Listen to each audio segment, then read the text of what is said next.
Après les 5 étoiles, on va parler d'autre chose qui brille. Les bijoux, le salon du bijou commence comme tous les ans à Paris.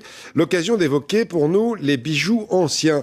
Dans la plupart des familles, on y reste très très attaché. À Compiègne, Françoise Desmarais, Jean-Étienne Mac. Il y a ceux qui les exhibent. J'adore les bijoux.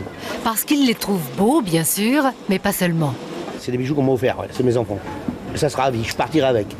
Et puis il y a ceux qui les protègent. Elles sont bien rangées chez moi parce que je les porte généralement le samedi ou le dimanche ou aux cérémonies, aux fêtes. Les chevalières et les gourmettes en or ont une valeur pécuniaire souvent moins importante pour ceux qui les possèdent que la valeur sentimentale. Garder du souvenir des parents. C'est la chaîne de montre de mon père. Il était de 1876. Autrefois, on les offrait surtout pour les fiançailles ou les communions. Oui, j'avais une gourmette aussi.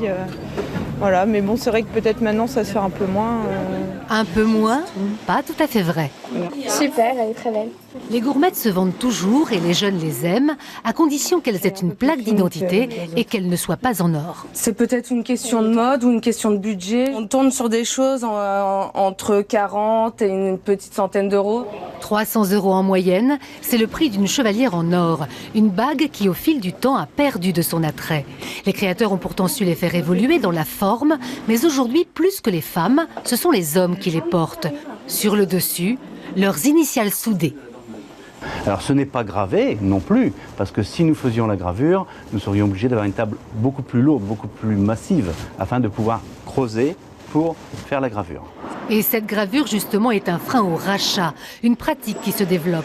Dans ce magasin spécialisé dans la reprise, on trouve peu de chevalières en or. La plupart du temps, on les vend pas. On peut pas les vendre. C'est comme les gourmettes. C'est pareil, comme c'est personnalisé, je peux pas me permettre de les vendre alors qu'elles sont gravées.